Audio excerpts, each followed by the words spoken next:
ठीक है, शंकरी प्रसाद क्विज पहले आया था, है ना। शंकरी प्रसाद केस पहले आया था, उसके बाद तुम्हारा आया था ये। चलो मैं एक बार वो भी याद दिला देती हूँ, ठीक है। ऐसे तीनों को क्रोनोलॉजिकल में पढ़ेंगे तो बहुत अच्छे याद हो जाएगा। हमेशा 3 केस को याद रखना। क्या बोल रहा देखो, हम लोग का भी जो तुम लोग का एसएससी का एग्जाम हुआ था उसमें ही क्वेश्चन आया था, लेकिन वहां पे ये नहीं लिखा हुआ था, है ना। लेकिन यहाँ पे क्या किया, ये लिख दिया, बाकी सब चीज सेम बात लिखा हुआ, तो थोड़ा सा क्वेश्चन चेंज किया लेगा, आंसर वही होगा, ठीक है। देखो, सबसे पहले शंकरी प्रसाद केस आती है।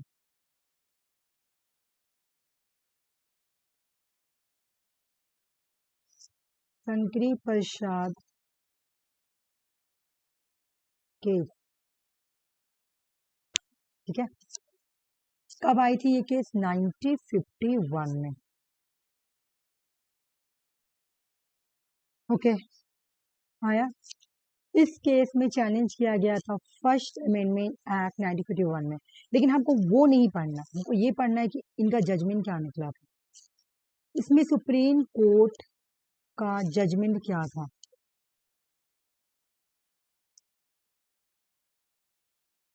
जजमेंट था कि पार्लियामेंट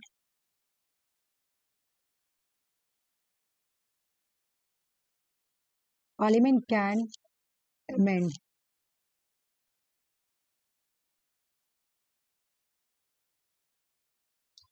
पार्लियामेंट अमेंड कर सकती है, ठीक है। किसको कर सकती है अमेंड? फंडामेंटल राइट्स को, ठीक है। बोला गया था कि पार्लियामेंट जो है वो अमेंड कर सकती है, ओके, अमेंड कर सकती है। इसको बोला, इसमें बोला गया था कि पार्लियामेंट अमेंड कर सकती है। देख लो, मैं बार बार एक बात बोल रही थी, इसमें क्या बोला था कि पार्लियामेंट अमेंड कर सकती है। पार्लियामेंट कैन अमेंड यानी पार्लियामेंट अमेंड कर सकती है। उसके बाद केस आया गोलकनाथ।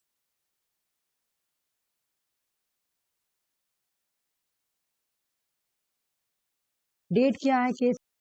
1967। गोलकनाथ ने बोला parliament can not amend in fundamental right.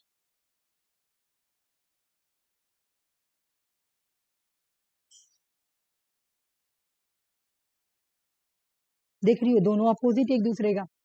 फिर एक केस आई जो इसी से जुड़ी हुई थी, जिसका नाम था केशवानंदा भारती केस, है ना। केशवानंदा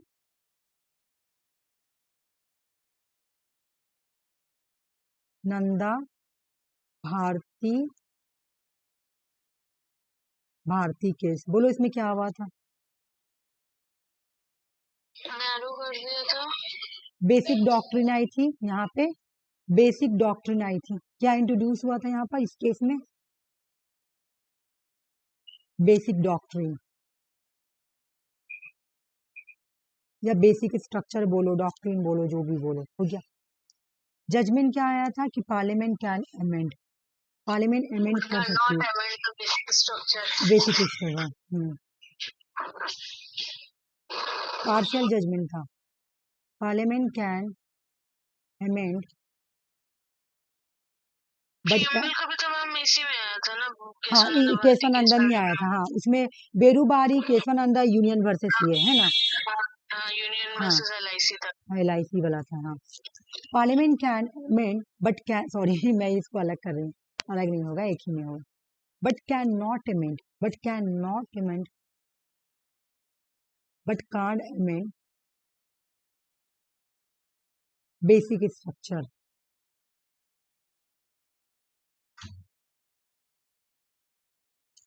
मिनर्वा मिल केस में क्या बोला गया था? दिमाग में जोर डालो, अगर याद है तो बोलो, ना तो कोई बात नहीं। मिनर्वा मिल केस में क्या बोला गया था, बोलो। बैलेंस बनाकर चलने के लिए बोला गया था। यहाँ पे बोला गया था, जजमेंट आया था, बहुत सारा जजमेंट आया था, लेकिन जो इम्पोर्टेंट है, जो एग्जाम में बहुत आता है, यहाँ पे बोला गया था DPSP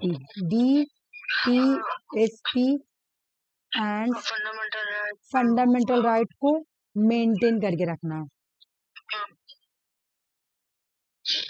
ठीक है ना, बैलेंस बना के रखना, सॉरी मेंटेन बोलो, बैलेंस बोलो, बैलेंस बना के रखना है, ठीक है। इस केस में बोला गया था कि फंडामेंट, मतलब यहाँ पे मैं लिख दे रही हूँ अच्छा सा,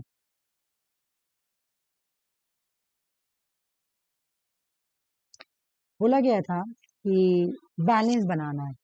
अच्छा मैं तो लिखी हुई थी किसमें, डीपीएसपी है ना, डीपीएसपी यानी DPSP directed principle state policy, DPSP and fundamental rights में क्या बना के रखना है तुमको, बैलेंस, BALANCE,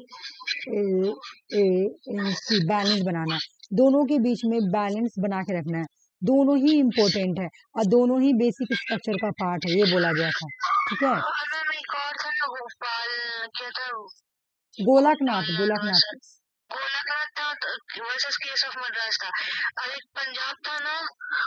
वो यही तो पंजाब वाला था, गोलकनाथ वर्सेस यूनियन पंजाब। एक मिनट सुनो मेरे बात, मैं करवाऊंगी, रिवीजन कराऊंगी, ये तो क्वेश्चंस में आया तो मैं करवा दे रही, ठीक है, याद हो जाएगा ना, बार बार करने से क्या होता है, याद हो जाता है, ठीक है। देखो अब कुछ था गोपालनाथ वैसे केस ऑफ मद्रास था, उसमें क्या बोला था, मैं करा दूंगी, टेंशन मत लो, अभी तो मैं कराऊंगी ना, सब एक लाइन से ला रही हूँ, ठीक है। देखो यहाँ पर भी लिखा हुआ है सब फंडामेंटल राइट, और यहाँ पर भी लिखा हुआ है कि विदाउट बेसिक स्ट्रक्चर।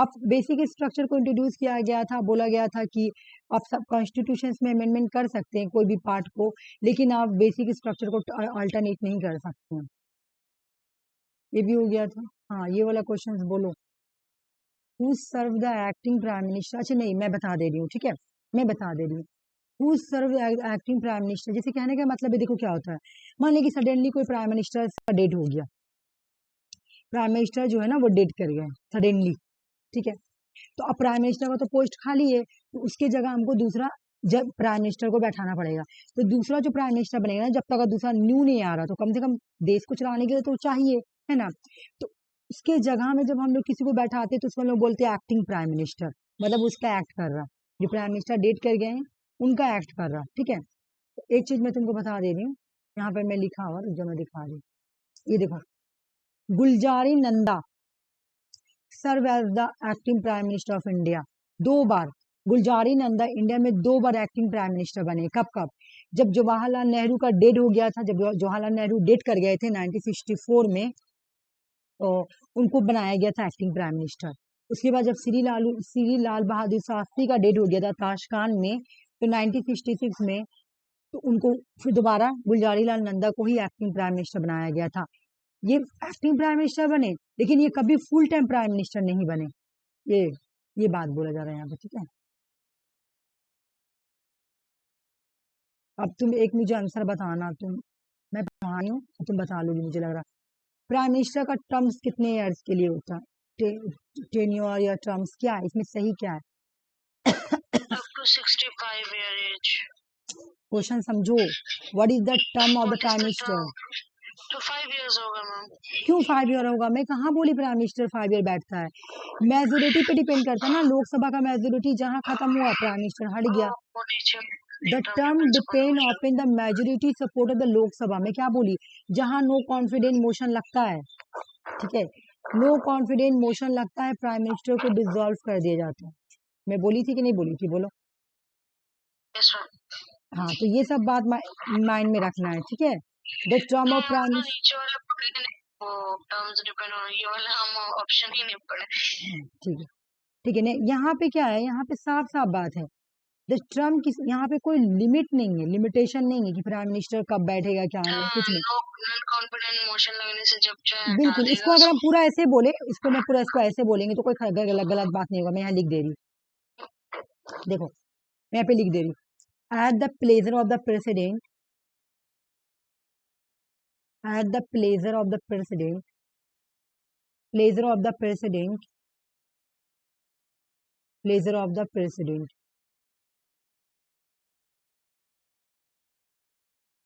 ठीक है ना, लोकसभा, लोकसभा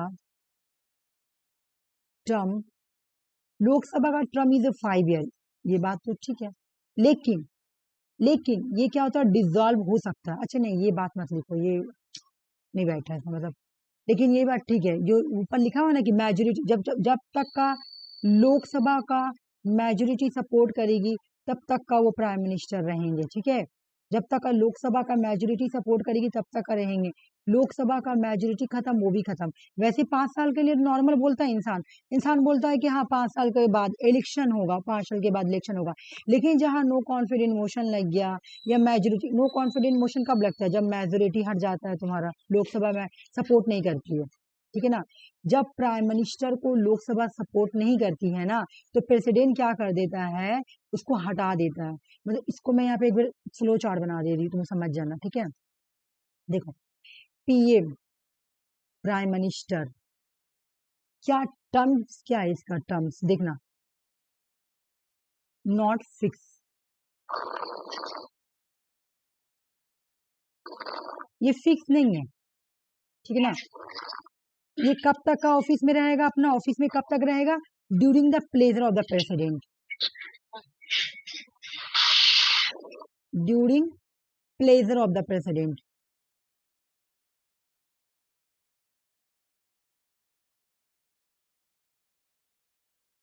ओके, चलो मैंने ये पढ़ा। फिर उसके बाद बोल रहा है क्या कि आखिर during pleasure of the president क्यों, क्योंकि ये जब प्राइम मिनिस्टर मेजोरिटी सपोर्ट मिल रहा है, जब तक का मेजोरिटी सपोर्ट मिला तब तक का वो बहुत अच्छे से अपना है, 5 साल तक उसको मेजोरिटी मिल रहा, 5 साल तक है। लेकिन अगर लोकसभा, लेकिन अगर लोकसभा मेजोरिटी खो देती है, ठीक है ना, तो प्राइम मिनिस्टर को रिजाइन देना होगा। मतलब नो कॉन्फिडेंस मोशन लग गया तो प्राइम मिनिस्टर को हटना पड़ेगा, डिसमिस होना पड़ेगा, ठीक है ना। समझ में आ रहा, अगर तुम ये अगर नो कॉन्फिडेंस मोशन लग जा रहा है, मैं इसका पूरा बताइए, ट्रम्प कोई फिक्स नहीं है, ट्रम्प कोई भी फिक्स नहीं है, प्राइम मिनिस्टर का ट्रम्प जो है वो फिक्स नहीं है, बिकॉज वो प्लेजर ऑफ द प्रेसिडेंट रहता है। कब तक का प्लेजर ऑफ प्रेसिडेंट रहेगा, जब तक का, जब तक का तुम्हारा लोकसभा उसको सपोर्ट कर रहा था, जब तक का लोकसभा सपोर्ट करेगा तब तक का, लोकसभा सपोर्ट नहीं करेगा हट जाएगा। यहाँ पे मैं लिख दे रही हूँ आराम से, नो कॉन्फिडेंट मोशन पास हो जाए उसके अगेंस्ट, नो कॉन्फिडेंट मोशन लग जाए, नो कॉन्फिडेंट मोशन, देखो नो, मैं हटा, no confident, no confident motion लग जाए, नो कॉन्फिडेंट मोशंस, मोशंस अगर पास हो जाए, पास हो जाता है किसके अगेंस्ट, प्राइम मिनिस्टर के अगेंस्ट, तब उनका जो टर्म है ना, नो कॉन्फिडेंट मोशन पास हो जाए, तो नो कॉन्फिडेंट मोशन कब पास होता है, जब मेजोरिटी सपोर्ट नहीं करेगा, जब लोकसभा की मेजोरिटी जो है ना सपोर्ट नहीं करेगा तो नो कॉन्फिडेंट मोशन पास हो जाएगा। जब नो कॉन्फिडेंट मोशन पास हो गया तो प्राइम मिनिस्टर का जो टर्म है ना वो एक्सपायर कर जाएगा, ठीक है, प्राइम मिनिस्टर एक्सपायर कर जाएंगे, मतलब खत्म। क्यों, क्योंकि आपको लोकसभा की मेजोरिटी नहीं मिल रही है, ठीक है ना, आपको लोकसभा की मेजोरिटी नहीं मिल रही, इसलिए आपको हटना पड़ेगा, ये बात है। और कौन हटाता है, तो प्रेसिडेंट हटाता है, ठीक है ना, उनको रिजिग्नेशन लेटर देना पड़ेगा। तो बिल्कुल लोकसभा की मेजोरिटी पे ही सपोर्ट करती है। और ये नो कॉन्फिडेंट मोशन किस पे डिपेंड करती है, मेजोरिटी, मैं यहाँ लिख दूंगी,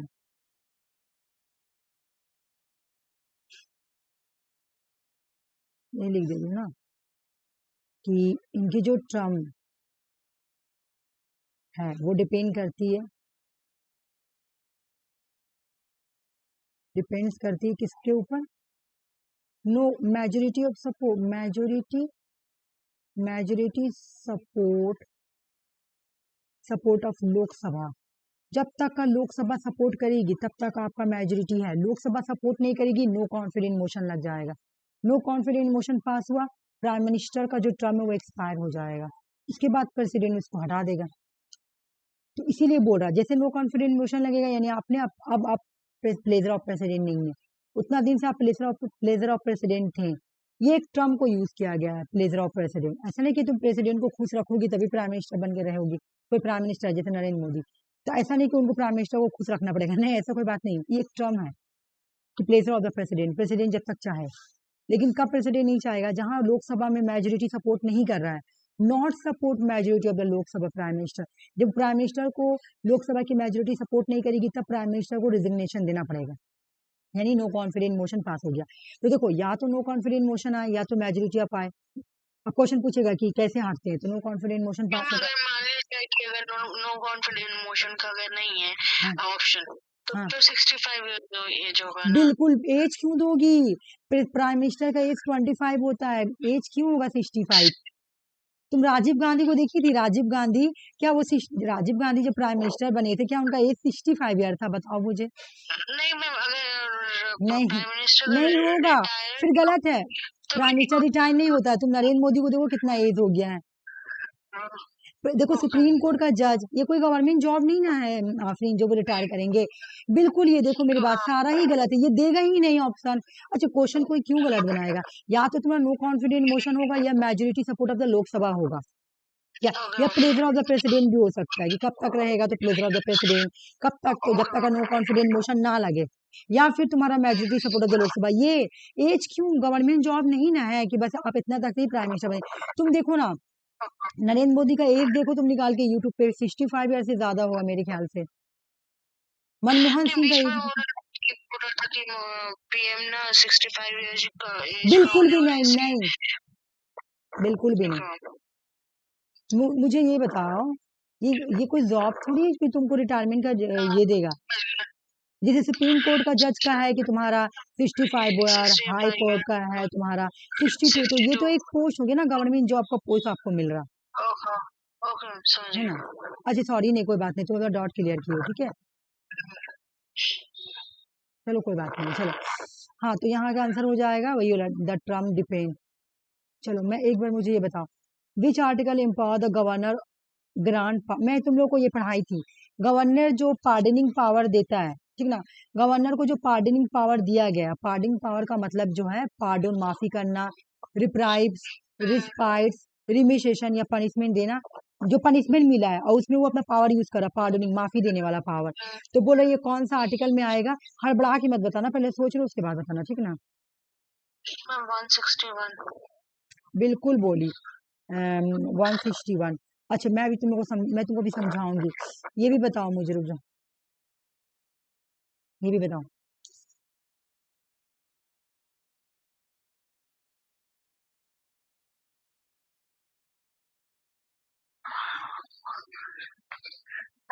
अपॉइंटेड, बिल्कुल सही बोली, बहुत अच्छा था। कौन अपॉइंट करता है बताओ?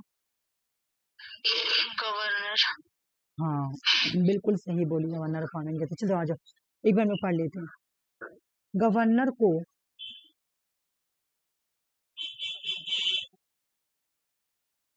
एक पावर दिया गया, ठीक है, गवर्नर को एक पावर दिया गया जिसका नाम है पार्डनिंग पावर।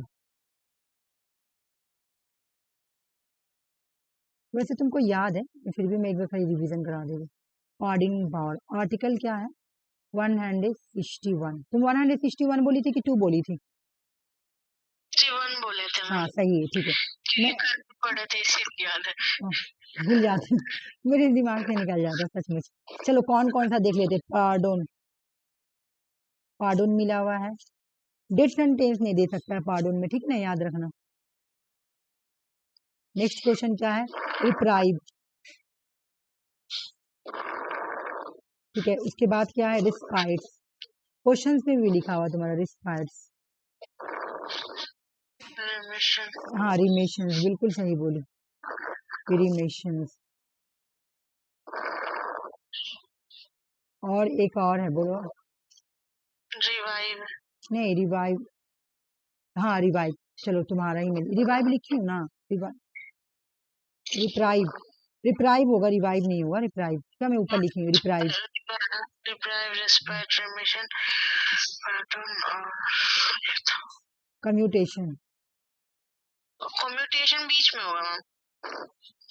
ऐसा कोई बात नहीं कि तुम ये से हो, तुम जैसे भी लिख सकती हो, कोई हाँ नहीं भी होगा तो चलेगा ना। हाँ कोई बात नहीं, क्रोनोलॉजिकल हो, ठीक है ना। रिट्स वाला जो मैं पढ़ाई थी उसमें क्रोनोलॉजिकल मांगता है, इसमें कोई जरूरी नहीं है। कि क्रोनोलॉजिकल हो, ठीक है ना। तो ये तुम्हारा हो गया यार, ठीक है, समझ में आ गया। चलो अब मैं नेक्स्ट क्वेश्चन के पास आ रही हूँ। पार्डन हो गया, हाँ ये बिल्कुल सही बोली। ये बताओ तो, रुक जाओ, हाँ सुप्रीम कोर्ट के जज के नंबर को बढ़ाना है। इंडिया में टोटल सुप्रीम कोर्ट कितने हैं अभी? सुप्रीम कोर्ट में कितने जज है इंडिया में अभी, पता है? 34। हाँ जी ठीक है, तुम अभी बनाओ उसके बाद बता रही हो। तुम 34 बोली ना, सही बोली है। अब इसका आंसर बताओ। से बाकी 33 जजेस हैं। हाँ बिल्कुल सही बोली, 33 और +1 चीफ जस्टिस ऑफ इंडिया। अब मुझे बताओ तुम यहाँ पे कि क्वेश्चन बोल रहा है कि अगर मुझे सुप्रीम कोर्ट के जज को इंक्रीज करना है, ठीक है, सुप्रीम कोर्ट के जज को इंक्रीज करना है, तो वो पावर किसको दिया गया है सुप्रीम कोर्ट के जज को इंक्रीज करने का?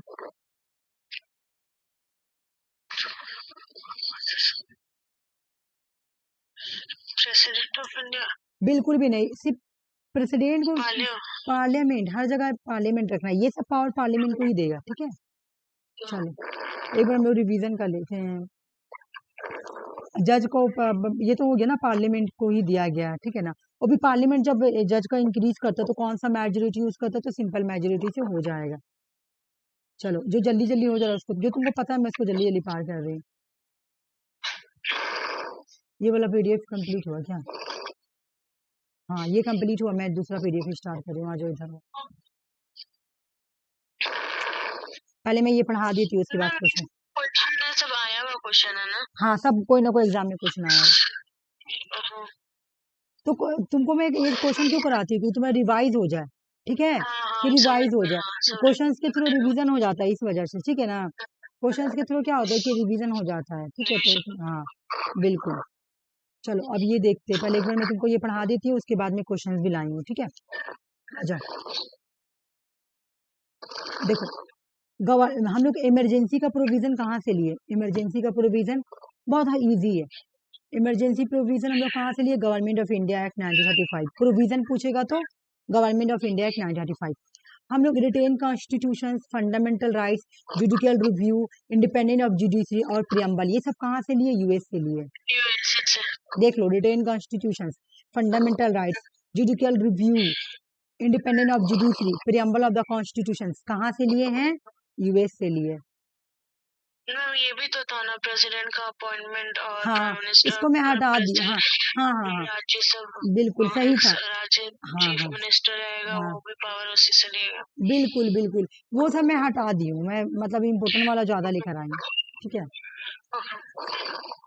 अच्छा कि तुम याद कर ली तो, ठीक है। प्रोसीजर एस्टैब्लिश बाय लॉ, ये हम लोग कहाँ से लिए? Procedure establish by law, Japan से लिए। फिर ब्रिटिश से हम लोग क्या क्या लिए हैं? तो parliamentary form of government, single citizenship, rule of law, ठीक है। हाँ अभी मैं तुमको याद है तो मैं तुमसे टेस्ट भी ले लूंगी। इरिश कॉन्स्टिट्यूशन से हम लोग क्या लिया? आयरलैंड से डिपेस से। कैनेडिया कॉन्स्टिट्यूशन से क्या लिया हम लोग? फेडरेशन स्ट्रॉन्ग विथ सेंटर, मतलब सेंटर स्ट्रॉन्ग रहेगा, ये वाला हम लोग कहाँ से लिए? कैनेडिया से, कैनेडियन से लिए। Vesting of residuary power at the centre, मतलब जो रेसिडेंसरी पावर है ना वो सेंटर को दिया गया है, ये हम लोग कहाँ से लिए? कनाडा से। बोलो कुछ बोल रही हो, बोलो। गवर्नर का अपॉइंटमेंट वाला भी तो इसलिए था ना। देखो मैं क्या बोली कि जो इम्पोर्टेंट था ना मैं वही लाई, वो सब उतना वो सब क्वेश्चन में नहीं आया। जैसे और सब एग्जाम क्या होता है कि जैसे सीजीएल एग्जाम हो रही है, अच्छा एक फॉर्म निकला, अगर तुम भरोगी तो भर देना। मैं काम भेजी हुई थी, लेकिन वो तो प्रोफेसर का था। हाँ देखो वो भी निकलता है, मैं बता दे रही हूँ, सुनो, मैं तो उन लोगों को भी कल बताई, जैसे ना बिहार में तुम्हारा निकलते रहता है ये प्रोफेसर का, तो वहां पे तुम्हारे गेस्ट लेक्चरार का निकलता है, गेस्ट लेक्चरार का कल भी मैं भेजी थी। हाँ गेस्ट लेक्चरार का निकलता है। तो यहाँ पे तुम्हारा क्या मांगता है कि जैसे तुम कैसा इंटरव्यू दे रही हो, ठीक है, तो ज्यादा सैलरी नहीं मिलेगा, 30,000 मिल रहा है या 25,000 मिल रहा है, लेकिन तुम ये अगर गेस्ट लेक्चरार में तुम ढूंढ जाती हो ना, मैं चली जाती हो, मास्टर्स मांगता है सिर्फ, ठीक है, तो उससे क्या होगा, बिहार में हो या कहीं पर भी मांगे तो तुम चल जाना। इंटरव्यू, एक तो इंटरव्यू में तुम्हारा एक्सपीरियंस होगा, एक क्वेश्चन, और दूसरा तुम्हारा क्या होगा कि तुम अगर गेस्ट लेक्चरर बन जा रही हो तो जब तुम प्रोफेसर का इंटरव्यू देने जाओगी ना तो 1 साल में 2 नंबर देगा, 4 साल की हो तो 8 नंबर देगा, इस तरह से। सुषमा कल मुझे बता रही थी ना कि उसकी एक सिस्टर का हुआ गेस्ट लेक्चरर में। तो वो बोली कि दीदी पता है, एक लड़का आया था पीएचडी करके, बंगाल से था, और एक लड़का का नेट भी क्लियर था और सेट भी क्लियर था, और सुषमा का बहन का बोली मेरी बहन का नेट भी नहीं था, सेट भी नहीं था, लेकिन उसकी बहन बहुत अच्छे से इंटरव्यू दी तो उसका बहन का सिलेक्शन हो गया। हाँ हो गया। तो पढ़ाती है, तो मेरे ख्याल से अगर 20, 25, 30, 35 भी दे तो कोई खराब नहीं है। प्रोफेसर प्रोफेसर का तो जॉब ही एक अलग होता है ना। तो वही मैं उन लोगों को भी कल बोली कि ऐसा निकलते रहता, मुझे नॉलेज रहता, मेरे ध्यान से निकल गया था, मैं तुम लोगों को बोल दी। तो अभी वाला जो भेजा है ना, तो उसका तो 6 तारीख ही तक लास्ट डेट है, तो वो मेरे फ्रेंड मुझे भेजा था, तो उसका तो टाइम निकल जाएगा, 2 दिन में क्या जाएगा तुम्हारा जो, लेकिन कोशिश कर लेना, अगर ऑनलाइन भेजना होगा तो भेज देना जो भी डॉक्यूमेंट्स, ठीक है। बट और किस चीज का फॉर्मूला निकला हुआ है? और एक निकला हुआ है बिहार में तुम्हारा कोई ऑफिसर का फॉर्म निकला हुआ है, और तुम्हारा मांग रहा है ये ग्रेजुएशन। सुषमा भर रही है, तो सुषमा बोली कि दीदी अगर आपको किसी को भरना है तो बोल देने, तो मैं बोली ठीक है, मैं तो क्लास में सबको बता दी, बट तुम बची हुई थी इसलिए मैं तुमको अभी बता दी। हाँ निकला हुआ। सुषमा को बोलिए ना कि डेट आएगा तो बताने के, मतलब वो तो प्रोविजनल एडमिट कार्ड था ना। हाँ वो बता देगी, हम उसको बोल दिए कि कुछ भी आएगा तो बता देने के लिए मुझे, वो बता देती है, बहुत अच्छी बात है, हर एक चीज इन्फॉर्मेशन दे देती है। हम लोग में क्या होता है, देखो हम देखें कोई नहीं बताता है, सोचता है कि नहीं सिर्फ खाली हम बने। सुषमा हर एक इन्फॉर्मेशन दे देगी, दीदी वहाँ फॉर्म निकला, दीदी वहाँ ये निकला, कि ऐसे ना सबका भला हो, हम उसके अंदर वो चीज देखें, बहुत अच्छा है। वैसे हमको भी जैसे बहुत दिन पहले 2 गो निकला था बिहार में गेस्ट लेक्चरर का, सिर्फ मास्टर्स मांग रहा था, नेट सेट नहीं मांग रहा था। मैं इतना बिजी थी ना कि मुझे जरा से भी ध्यान नहीं आया कि तुम लोगों को मैं बोल दूं, तुमको और उन लोगों को मेरे माइंड से। लेकिन मुझे कल रियलाइज हुआ जब वो लड़का मुझे भेजा, मेरा एक मतलब मेरे ही हिस्ट्री डिपार्टमेंट एक लड़का था, वो मुझे भेजा फॉर्म, तब मेरे माइंड में आया, क्योंकि मैं अपने स्टूडेंट को बता देती हूँ तो ज्यादा अच्छा रहता, मैं तो भर नहीं रही हूँ, तो कम से कम उन लोगों को ही बता दूं। तो अब निकलेगा तो मैं बता दूंगी तुम लोगों को, निकलते रहते हैं, हर थोड़ा दिन बाद निकलता है। तुम लोग क्या रहता है, खाली इंटरव्यू जाके देना, तो जाके दे लोगी यार क्या। और बाकी तो टॉपिक में से पढ़ ही रही, एक टॉपिक पे अच्छा से डेमो क्लास तैयार करना, डेमो जाके दे देना बस, और 1-2 क्वेश्चन पूछेगा, ठीक है चलो। अच्छा मैम, ऐसे अगर मतलब मान लीजिए कि कहीं जा रहा है, कोई भी एक टॉपिक उठा के बच्चे से पढ़ लिए, और हम वहाँ गए तो वो अपने से टॉपिक दिए पढ़ाने, तो वो बोलता है ना, देखो तुम जाओगी ना इंटरव्यू देने के लिए, वो तुमसे पूछेगा ना कि तुम कौन टॉपिक के लिए कंफर्टेबल हो। पहले तो एक क्वेश्चन वो लोग अपना तरफ से पूछेगा, फिर बोलेगा कि तुम डेमो बहुत हार्ड होता है, तो वो बोलेगा बताओ डेमो कौन सा सब्जेक्ट में तुम देना चाहती हो, कौन सा टॉपिक पे डेमो देना चाहती हो, वो तुमसे खुद पूछेगा कि डेमो तुमको कौन टॉपिक पे देना है, तो तुम बताओगी। अब जैसे इसका निकला क्या नाम है, ग्रेजुएशन का देना तुमको गेस्ट लेक्चरर के लिए, तुम्हें ना ट्रेडिशनल अप्रोच ले लो, जैसे मैं तुमको पढ़ाई तो ट्रेडिशनल अप्रोच और मॉडर्न अप्रोच ले लो, इसका डेमो तैयार कर लो और जाके पढ़ा दो, या बिहेवियरलिज्म, पोस्ट बिहेवियरलिज्म, इन सब का डेमो तैयार करो, जाके पढ़ा दो, ठीक है ना। मतलब उस पार्ट से ही पूछता है क्या नहीं समझे, जैसे ट्रेडिशनल अप्रोच और बिहेवियरल अप्रोच आप बोली, तो इंडियन मतलब जरूरी है कि उसमें से दे, या इंडियन पॉलिटिक्स अगर हम बिल्कुल बिल्कुल, प्राइम मिनिस्टर समझा दो जाके, लोकसभा समझा दो, राज्यसभा समझा दो, जो टॉपिक ग्रेजुएशन का होता है ना उस पे एक उठाओ और उस पे डेमो बनाओ और जाके इंटरव्यू दे दो, ठीक है। समझ गया। देखो अब वेस्ट बंगाल में भी निकलते रहता है कॉलेज में, मतलब लेक्चरर वगैरह, तो यहाँ तो उतना भी नहीं निकलता, बट बिहार साइड में बहुत निकल रहा प्रोफेसर वगैरह का, ठीक है। तो जहाँ निकल वो तरन्नुम आरम बोल के गर्ल्स कॉलेज में, तो गर्ल्स कॉलेज में ना, तुम उसको जानती हो, तरन्नुम को जानती हो?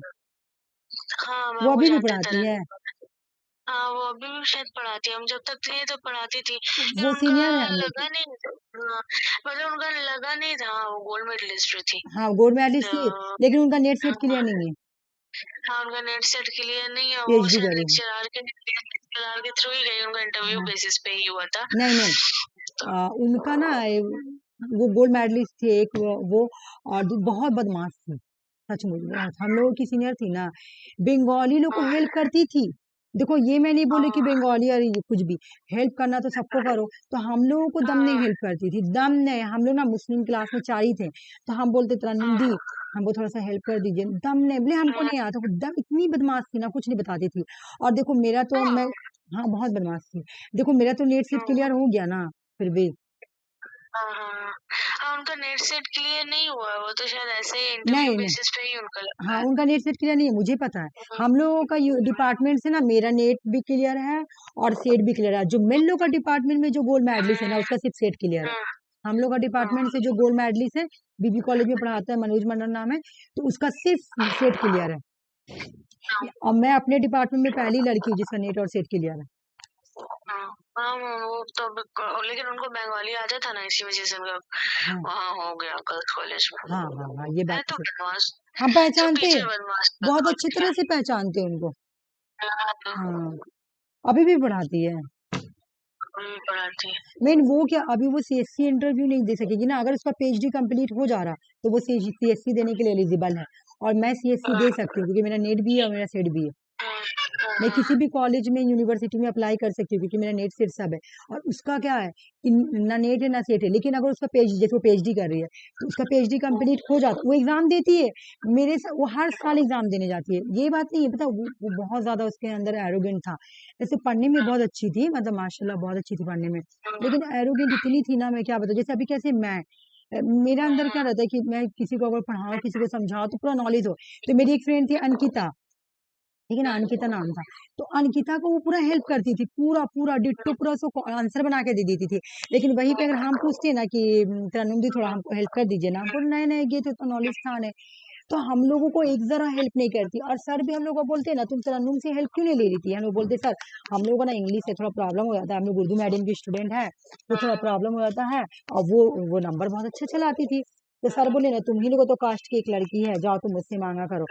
हम ना जाके बहुत अच्छे से मतलब बोले कि सुनिए ना तरन्नुम दी थोड़ा सा ना हमको हेल्प कर दीजिए। नहीं नहीं हमको नहीं आता है ऐसे वैसे पूरा बोलने लगी। और वहीं पे एक और लड़की थी अफसाना, वो भी बहुत अच्छी थी अफसाना। तो उससे हम बोले ना कि सुनो ना अफसाना तुम हमको नोट्स देगी, मेरा ना बहुत प्रॉब्लम हो रहा। पता बेचारी सब नोट्स उठा के दे दी, उसका कंप्लीट होता सारा का सारा दे दिया अफसाना। मतलब उस टाइम उन लोगों क्लास में ज्यादातर मतलब जो मुस्लिम लड़के थे ज्यादा मतलब ज्यादा नहीं थी, 6 थी। 6 में अफसाना पढ़ने में तेज थी और ये थे, और एक और लड़की संध्या थी। ये लोग तीन को बहुत तेज थी, अफसाना संध्या और तुम्हारा ये तरन्नुम। तो तरन्नुम से संध्या से तो हम लोग कभी बात नहीं करते थे, लेकिन तरन्नुम से कभी कभी बात होता था। लेकिन हम उसको बोले ना कि प्लीज है ना हमको ना तुम थोड़ा हेल्प कर दो ना, एकदम साफ साफ मना कर दी, नहीं नहीं हमको नहीं आता है, हमको क्या पता कैसे वैसे, नहीं दी, हमको नहीं दी। और वही हम देखे कि अंकिता को उठा के सब दे दी, ठीक है। तो उसके बाद क्लास लेती फाइनल ईयर में गए थे ना, हम्म नहीं सेकेंड ईयर, हम्म तब मैम आई तो तरन्नुम मैम तो और समझाती थी कैसा, कैसे समझाती थी? तो ठीक ही समझाती थी। ओ और ज्यादा ये सब इंडियन पॉलिटी का क्लास ही लेती थी ओ वो, राज वगैरह ये सब वो पढ़ाती थी। ओ, तो वही बस क्या नाम है, वही मतलब अभी तो उसको 20,000 मिलता हो क्योंकि उसका नेट सेट क्लियर नहीं ना। हाँ अगर क्लियर रहता तो उसको 35,000 रुपया मिलता। तो दो मैम जो है, एक ही मैम तो है जो एक आईवी पकराशी बोल के वो पीएनयू मतलब बर्दवान यूनिवर्सिटी की गोल्ड मेडलिस्ट है एमए में, सिर्फ उनका ही गवर्नमेंट मतलब परमानेंट है। और बाकी तो लोग सबका ऐसे ही 3 मैम है, तीनों मैम का इंटरव्यू बेसिस पे ही हुआ है। हाँ इंटरव्यू होता अभी निकलेगा ना सीएससी तुम्हारा, तो वहां पे जिसका नेट क्लियर है या किसी का सेट क्लियर है या किसी का पीएचडी कंप्लीट है तो वो लोग जाके इंटरव्यू दे सकते हैं यहाँ पे। लेकिन वहाँ पे एक ही चीज खराबी है ना कि गर्ल्स कॉलेज में बंगाली मांगता है, बंगाली तो मांगता है, ये बात तो बंगाली सही बोली। लेकिन जब सीएससी निकलता है ना तो वो लोग क्या करेगा सीएससी में, जैसे कोलकाता में बहुत सारा ऐसा कॉलेज है जहाँ पे हम लोग का लैंग्वेज चलता है। जैसे खिदीरपुर कॉलेज तुम चली जाओ, तुमको वहाँ बंगाली नहीं चलेगा, वहाँ पे हम लोग का लैंग्वेज चलेगा क्योंकि ज्यादा मोस्टली स्टूडेंट तुम्हारा ये नॉन बंगाली है, ठीक है। तो वो क्या करेगा, देख लेगा कि हाँ इस लैंग्वेज की स्टूडेंट है तो इसको देखेगा ये लैंग्वेज को, तो हम लोगों को वहां पर देगा जहाँ पे बंगाली नहीं चलता हो, ठीक है। हाँ हम लोगों को ऐसा जगह देगा, ये है। लेकिन बिहार में क्या होता है कि बिहार में यहाँ पे बंगाल का प्रोफेसर का सैलरी बहुत कम है, बहुत मिलेगा तो 50,000। बंगाल में तुमको 90,000 देगा या फिर तुम्हें 80,000 देगा, ऐसे देगा सैलरी। और मैं एमपी गई थी देने के लिए एग्जाम, एमपीपीएससी, उसका सैलरी था 90,000, सोच लो। तो बाकी सब जगह बहुत ज्यादा सैलरी देता है, बंगाल में बहुत कम देता है, सिर्फ तुम्हें 50 ही देगा। अभी तो पॉलिटिकल साइंस साइंस में से दो सीट है, दोनों सीट वैकेंट हो गया होगा गर्ल्स कॉलेज में, क्योंकि एक प्रोफेसर जो थे, जो कॉलेज के प्रिंसिपल थे, हाँ वो पॉलिटिकल साइंस घटक के ही सर, टीचर थे। घटक सर जानती हूँ घटक मैं। सर और एक पंजा सर थे, हाँ दोनों ही 2024 में रिटायर होने वाला था, तो सीट वैकेंट होने वाला था वहाँ गर्ल्स कॉलेज में पॉलिटिकल साइंस डिपार्टमेंट में ही। तो वहाँ बंगाली मांगता ना, मेरी फ्रेंड को हाँ, मुझे टीना कॉल करके बोली थी कि देखना वहाँ पे ना वैकेंसी खाली है। तो मैं बोली कि नहीं, मेरा बंगाली मुझे मतलब मुझे मेरे अपने लैंग्वेज में, इंग्लिश में भी देगा तो मैं दे दूंगी, बट बंगाली मुझसे नहीं हो पाएगा, मैं बोल ही नहीं पाऊंगी बंगाली। हाँ बहुत बंगाली स्टूडेंट है, हाँ बहुत।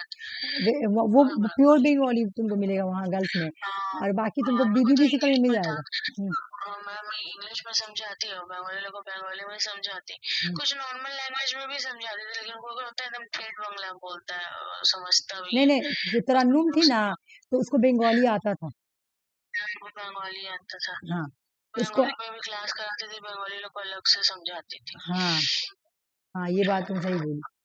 और वो बंगाली थी, वो काजी ने जैसे पीएचडी करी, पता नहीं सर कंप्लीट हुआ कि नहीं, मैं नहीं जानती हुआ कि नहीं। बट जब स्टार्टिंग में जब पहला बार पीएचडी आया ना, तो वो वहाँ पे एडमिशन ले ली थी, हम लोग टाइमिंग में ही आया था। वो लोग चली गई थी, वो तो हम लोग से सीनियर थी 2 साल, तो वो पहले ही निकल गई। मतलब हम लोग आए और उन लोगों का थोड़ा लेट में एग्जाम हुआ था, तो वो लोग रुकी हुई थी।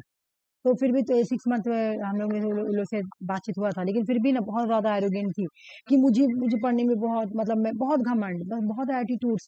इवन ना एक बार मैं सेट के एग्जाम देने गई थी ना, तो मैं देखी सीनियर है, तो वो सामने खड़ी हुई थी, तो मैं भी बस मैं देखी मुस्कुरा दी। आदमी जब देखता है एक दूसरे, तो पता, तो मुंह ऐसे पूरा टेढ़ा करके ऐसे वहां चली गई। चली गई। हाँ कुछ मतलब मैं उतना खुद किसी से नहीं कहती, लेकिन मैं देखी कि सीनियर है, तो मैं देखी, तो मुझे मतलब मुस्कुराता है ना आदमी हो देख के। जाता है। हाँ तो मैं मुस्कुराई ऐसे करके, तो तुम्हारे से मुंह टेढ़ा करके चल गई सेट के एग्जाम देने गई। तो मेरी बहन थी, तो मेरी बहन बोलती वो कहाँ से पता नहीं कि कितनी बदमाश है, एक नंबर की। हम लोग खुद उससे बात नहीं करते थे उससे, ठीक है। हाँ, तो हम लोग तो खुद सीनियर थी, तो थोड़ा रिस्पेक्ट वगैरह दे देते थे। तो उसके बाद मेरा सेट निकल गया वही साल जब वो ऐसे की, तो बोले कि ऐसे इतना इतनी एरोगेंट, बाप रे बाप। सिर्फ किस लिए कि मुझे बहुत, मैं गोल्ड मेडलिस्ट, तो मेन लोग का डिपार्टमेंट में जो गोल्ड मेडलिस्ट था ना, उसका सिर्फ सेट क्वालिफाई हुआ है, सोच लो, सिर्फ सेट क्वालिफाई हुआ। तो इतना एरोगेंट नहीं रखना चाहिए, अल्लाह ताला सबको देती है, तो उसका मतलब क्या सही बात है ना, एरोगेंट नहीं रखना चाहिए। अभी तो मेरा मेरा मेरा नेट सेट क्लियर है, मेरा नेट सेट क्लियर है। मुझे कोई भी स्टूडेंट अगर देख के मुस्कुराता है या कुछ बोलता है, मुझसे हंसी से ही बात करते, कि ऐसा फील ना हो कि इसके अंदर घमंड आ गया, कि इसके अंदर एटीट्यूड आ गया, कुछ भी नहीं। मैं एकदम अच्छे से ही बात करती हूँ, बहुत पॉलिटली, कोई बोलेगा, कोई मुझे पूछेगा, और मेरे फ्रेंड लोग बोलता भी कि देख तेरे अंदर एक हम देख रहे घमंड नहीं आया हुआ है। हम नहीं करते ये सब, क्योंकि हमको पता ना घमंड करने से कब छिना जाता है, इंसान को पता भी नहीं। और वो ना एक अफसाना इतनी अच्छी थी बेचारी, वो बोलती थी क्या कि नहीं तुमको क्या, हम क्यों नहीं देंगे, तुम हमारे ही कास्ट से बिलोंग करती हो। वो बेचारी दे दी दम, उठा के सारा नोच दे, उसका एहसान मैं कभी नहीं भूलूंगी, वो बहुत अच्छी थी। यही की फ्रेंड थी वो भी। हाँ चलो, अब बात हो करते करते बहुत टाइम पार हो गया। कैनेडियन कॉन्स्टिट्यूशन जो है, ये तो हो गया था ना। ऑस्ट्रेलिया से हम लोग क्या लिए थे, कंकरेंट लिस्ट लिए थे। 7th शेड्यूल जो होता है, 7th शेड्यूल में जो मेंशन है ना, यूनियन लिस्ट, कंकरेंट लिस्ट और स्टेट लिस्ट, ये जो पूरा प्रोविजन है जो हम लोग ऑस्ट्रेलिया से लिए थे। और जर्मनी से क्या लिए थे, सस्पेंशन ऑफ फंडामेंटल राइट्स, और स्विस से क्या लेते, फंडामेंटल ड्यूटीज। सारा ही पढ़ा हुआ, तो वैसे भी खाली रिवीजन हो गया। चलो क्वेश्चन सॉल्व करो, मैं सुप्रीम कोर्ट रिवीजन करने के लिए लाएंगे तुम्हारे लिए।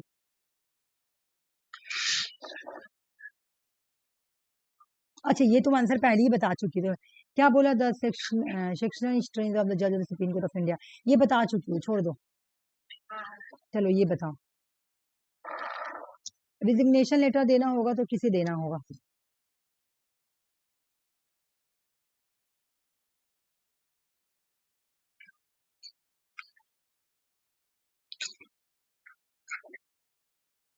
President of India. बिल्कुल सही बोली। और ये देखो, द पावर द इंक्रीज, ये भी क्वेश्चन हो गया है, ठीक है, ये भी हो गया, तो ये वाला करो, द सैलरी, और ये तुम्हारा क्वेश्चन आया हुआ भी है 2016 में। ये देखो, सैलरी एंड जजमेंट जैसे कौन डिटरमाइन करता है।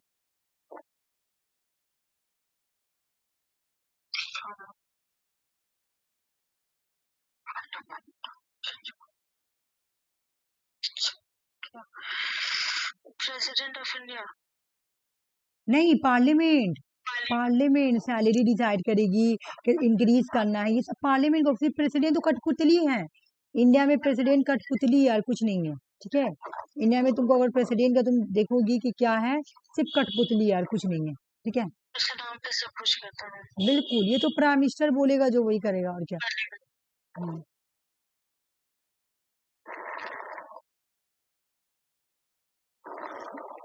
Acting chief justice of India को कौन सपोर्ट करता है? मुझे नहीं लग रहा तुम बता पाओगी, लेकिन एक बार देख लो फिर मैं बताती हूँ। अपॉइंट कौन करता है, इसे कीवर्ड समझो।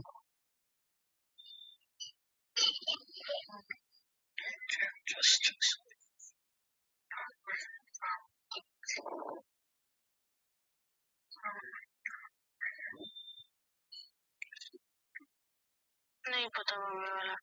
चलो, जितना भी पॉइंट आएगा ना, तुम देख रही हो कहीं पे भी चेंजिंग है, प्रेसिडेंट ही तो करता है हर जगह।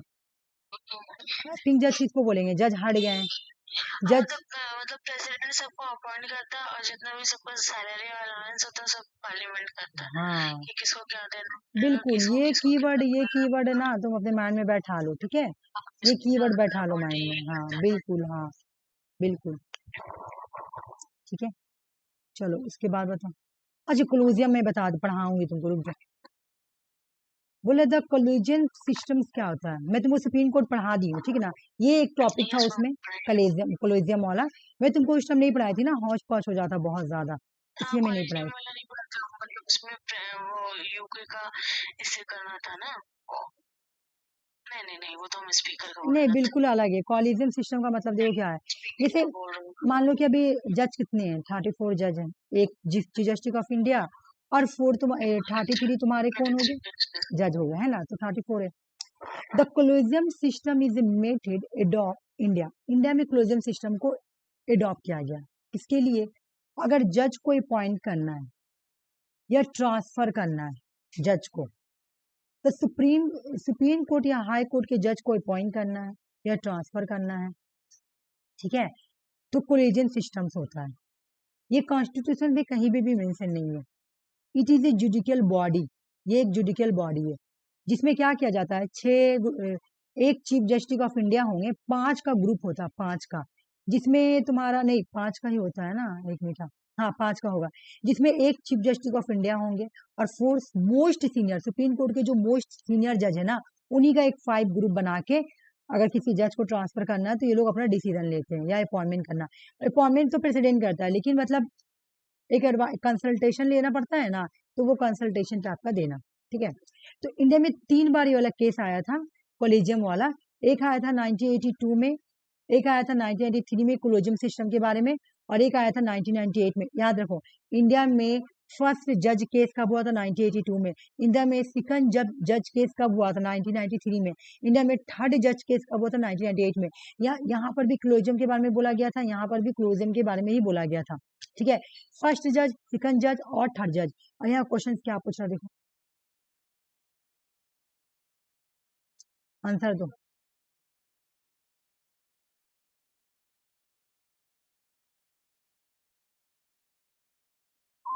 1993। बिल्कुल, ठीक है, बिल्कुल सही बोली। हम लोगों की ना, हम लोगों की हम लोग को ही बैच की एक और है, जीनत दी, और एक का नाम है, यही तरन्नुम लोग क्लास की थी, जीनत दी, और एक का नाम है कुसुम दी। वो लोग भी कॉलेज में पढ़ाती है, गर्ल्स कॉलेज में। तो वो लोगों का भी नेट सेट नहीं निकला हुआ, कुछ भी नहीं, वो लोग गोल्ड मेडलिस्ट भी नहीं है दोनों, हैं।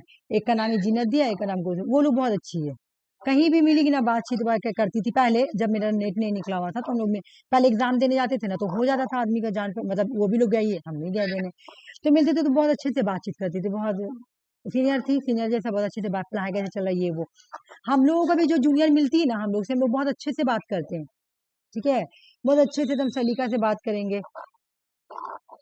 मेरा जब जिस बार नेट निकला था ना, तो मेरी जूनियर मुझे मिली, वो मेरी जूनियर गोल्ड मेडलिस्ट थी अपने टाइम पे, तो मिली, मुझसे मिली, तो हम बोले कि मेरा सेट क्वालिफाई हो गया है, इस बार नेट का देने आए, तो बहुत तारीफ वगैरह की, और हम उससे बहुत अच्छे से बातचीत की है। लेकिन वो बहुत ज्यादा, मतलब पता नहीं किस चीज का था, हम लोग से नहीं बनता। हम लोग को सर ही भेजे थे कि हम लोग को नाल सर थे, तो बोले कि ना, जाओ तुम लोगों की कास्ट की एक लड़की है, नंबर अच्छी लाई है तो जाओ उससे तो हेल्प ले लो। हम बोले सर इंग्लिश में प्रॉब्लम हो रहा, हम लोग का लैंग्वेज ये है ना तो थोड़ा प्रॉब्लम हो रहा, तो वहीं पे सर बोले थे कि जाओ। हमको बुरा बस उसी दिन से लगा कि वो अंकिता को हेल्प की लेकिन मेरे को हेल्प नहीं की, तब से मैं बोली कि मैं इससे दूर ही रहूंगी।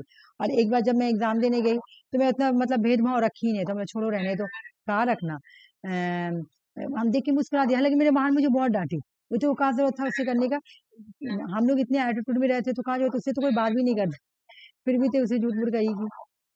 और अकेली चुपचाप से बैठी हुई थी, अब छोड़ो रहने दो, नेगेटिविटी आदमी आ जाता हमारे। ये क्वेश्चन सॉल्व कर बोलने का आता था, अभी पूरा बोलने लगता।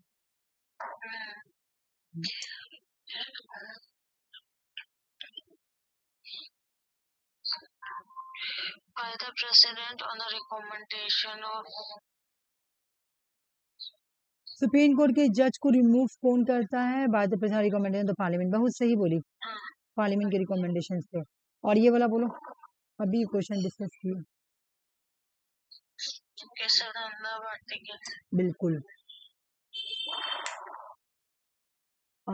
ये देखना, द सुप्रीम कोर्ट का पावर, ठीक ना, जिसमें डिस्प्यूट हो रहा सेंटर और स्टेट के बीच में, ये किसके, ये कौन सा जुरिडिक्शन के अंदर आएगा?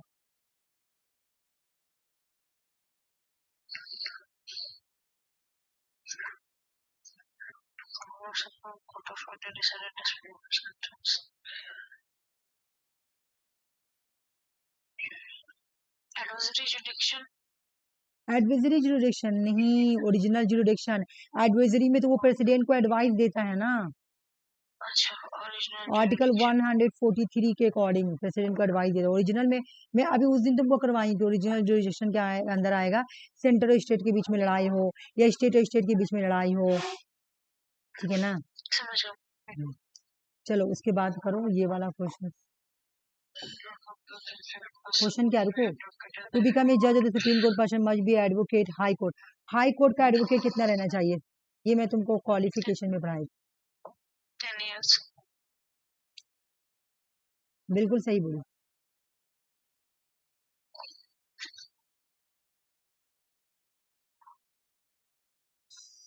ये क्वेश्चन करो। Who has the right to transfer any case anywhere in India? हाँ, मतलब right to transfer any case anywhere India, मतलब कहने का मतलब है कि मैं तुमको कैसे किसको पावर दिया गया कि कोई भी केस को ट्रांसफर कर सकते हैं? बिल्कुल, सुप्रीम कोर्ट। बिल्कुल सही बोली। डिस्ट्रिक्ट कोर्ट सबसे ऊपर कौन है? सुप्रीम कोर्ट, इसको पावर है पूरा, जो किसी भी कोर्ट को ट्रांसफर कर देगा, किसी भी केस को ट्रांसफर कर देगा कोई भी जगह, ठीक है, इसको पावर है। Who among the following appointment the chief justice and other जज ऑफ सुप्रीम कोर्ट? प्रेसिडेंट। अच्छा मैं तुमको यहाँ पे एक चीज क्लियर करूंगी, रुक जाओ। जज ऑफ द सुप्रीम कोर्ट और अपॉइंटमेंट बाय द प्रेसिडेंट, ये तो बात सही है, लेकिन मैं यहाँ पे एक चीज भी तुमको बताऊंगी, मैं तुम लोगों को नोट्स में दी हूँ लेकिन फिर भी मैं यहाँ बता रही हूँ। जज of the supreme court are appoint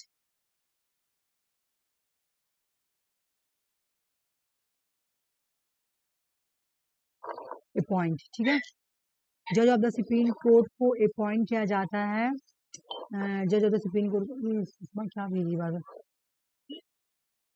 Sushma है कौन है?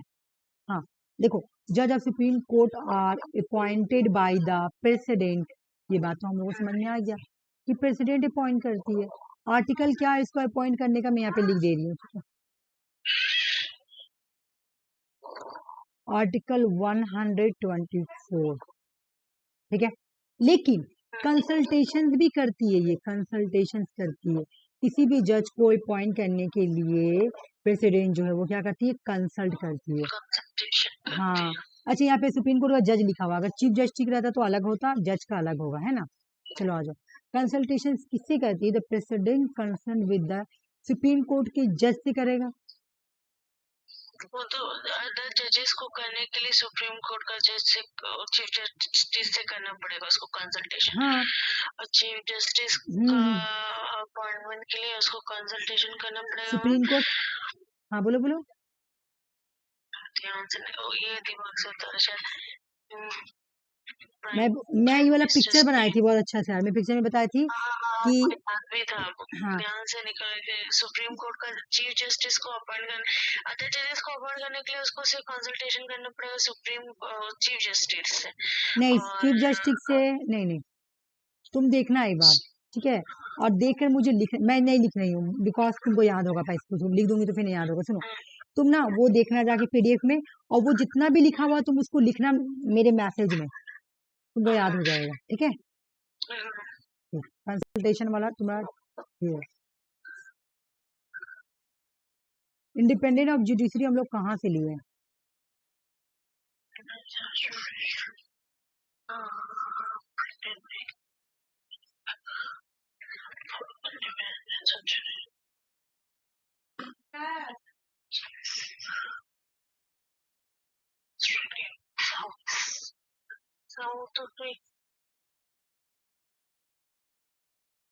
कहाँ से?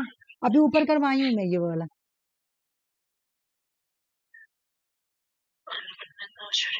अमेरिका। बिल्कुल, ये वाला क्वेश्चन बताओ।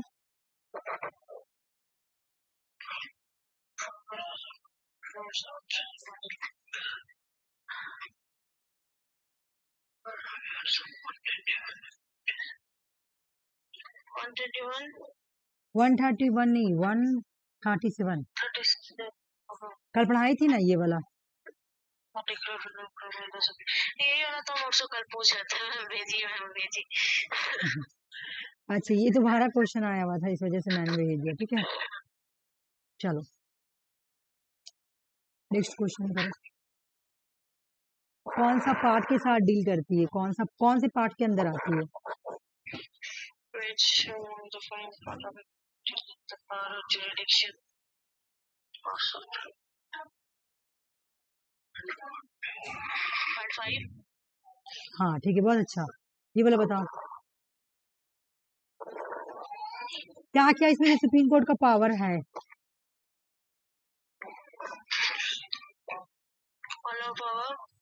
बिल्कुल। अच्छा, एक्टिंग जज को अपॉइंट करते हैं प्रेसिडेंट, लेकिन एड होक जज को अपॉइंट करते हैं सुप्रीम कोर्ट के जज। तो ये सारा ही पावर दिया गया है, ठीक है, याद रखना।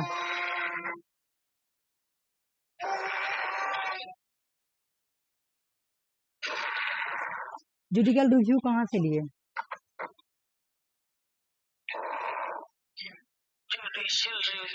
हाँ,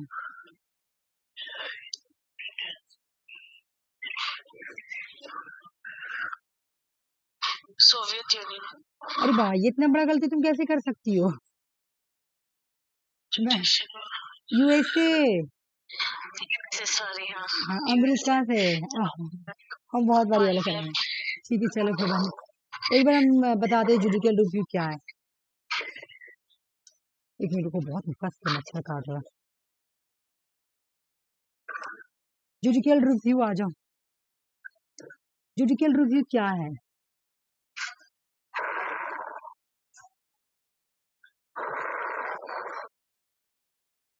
judicial review, what is the judicial review? ये क्या है? ये पावर है। किसका पावर है? Supreme court. ए प्रीति, दरवाजा थोड़ा बंद कर देना। Supreme court and high court. High court और सुप्रीम कोर्ट को ये पावर दिया गया है, ठीक है, पावर दिया गया क्या करने के लिए? एग्जामिन करने के लिए, ठीक है ना, एग्जामिन। एक चीज और आपसे पूछना था कि मैम जुडिशियल रिव्यू का तो आर्टिकल 13 दिया हुआ है, हाँ, तो फंडामेंटल राइट्स में भी तो आर्टिकल 12 से 35 तक में है, नहीं तो वो अच्छा, मैं अभी कंफ्यूजन दूर कर दे रही हूँ, पहले मुझे ये कर लेने दो, उसके बाद में बता रही हूँ, ठीक है, ठीक है, मैं ये वाला बता दे रही हूँ, फिर वो भी कंफ्यूजन दूर कर देगा। Examine the constitutionally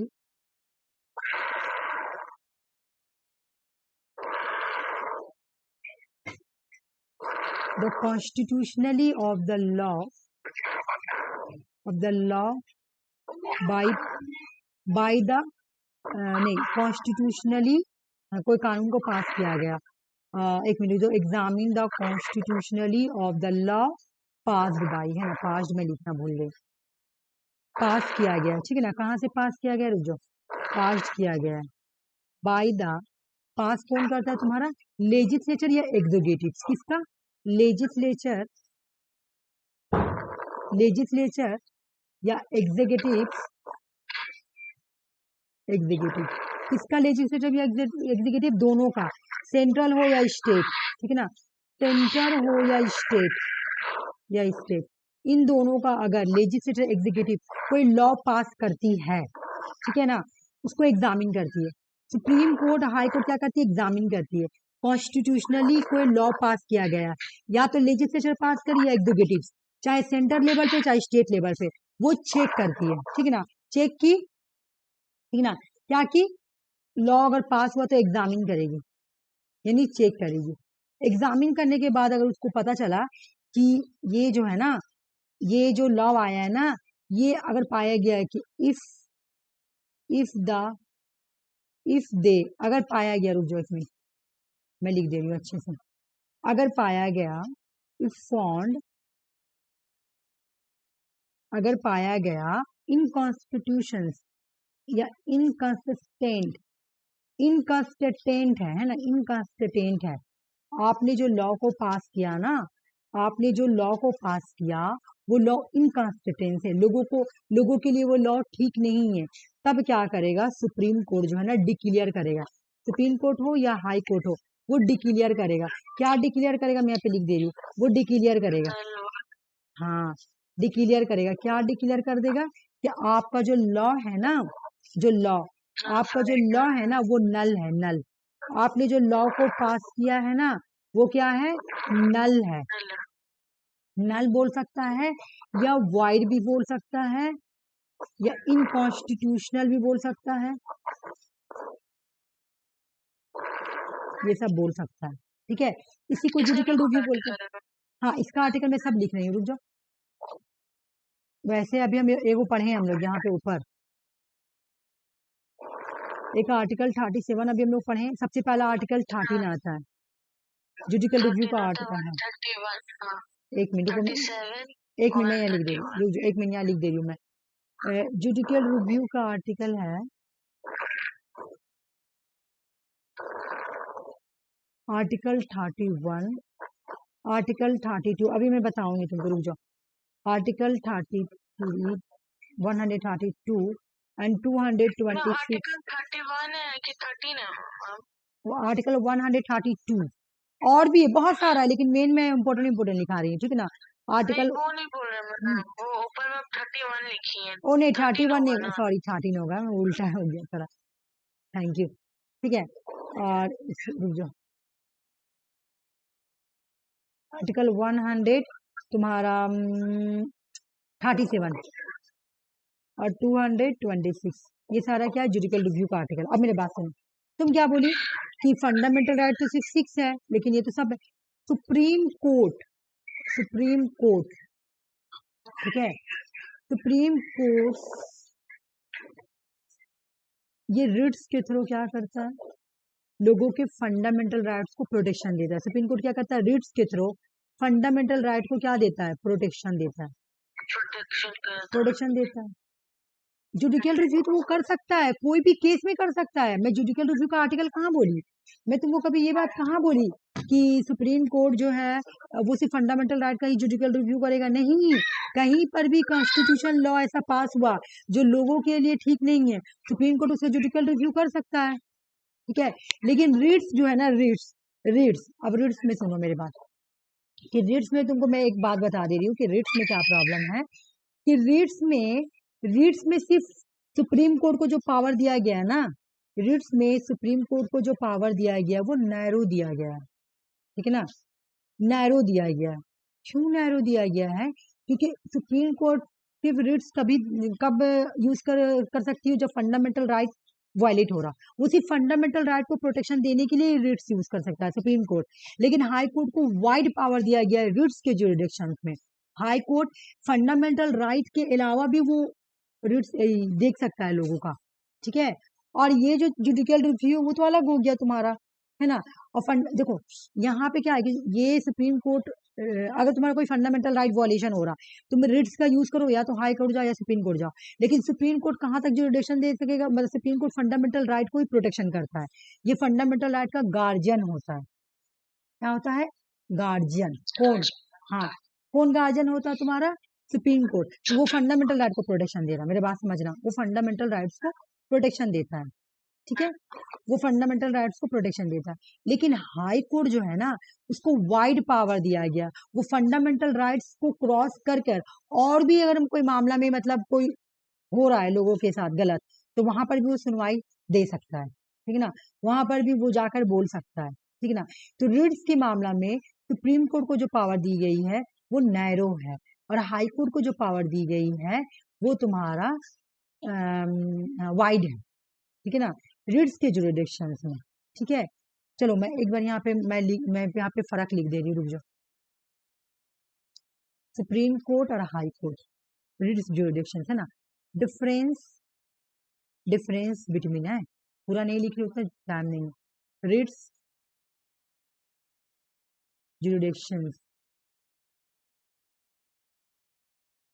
jurisdictions of supreme court and high court में क्या फर्क है, ठीक है। सुप्रीम कोर्ट क्या करेगी, देखना यहाँ पर, सुप्रीम कोर्ट समझ जा रही हूँ ना तुम, ऐसे लिखी हूँ तो मैं पूरा लिखूंगी तो टाइम बहुत लग रहा है इसे। चलो पहले मैं लिख दे रही हूँ सुप्रीम कोर्ट, समझ आ रहा, ठीक है, अच्छा मैं लिख दी। सुप्रीम कोर्ट रिट्स कब इन्फोर्स करेगी, जब तुम्हारा फंडामेंटल राइट वॉलेट होगा, ओनली टू इन्फोर्स, छोड़ देती ना बाबू रो रहा तो।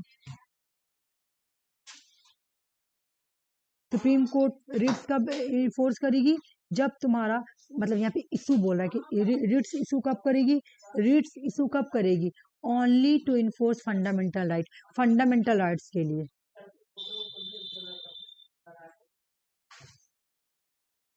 सुप्रीम कोर्ट रिट्स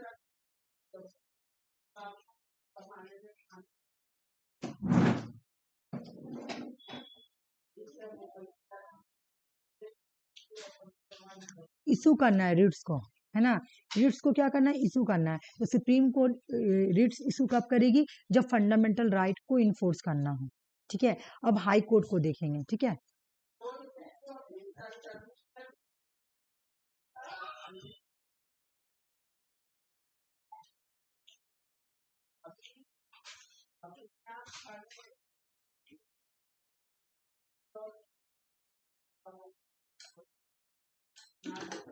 अरे बाप रे, डर गए, डर भी लगा।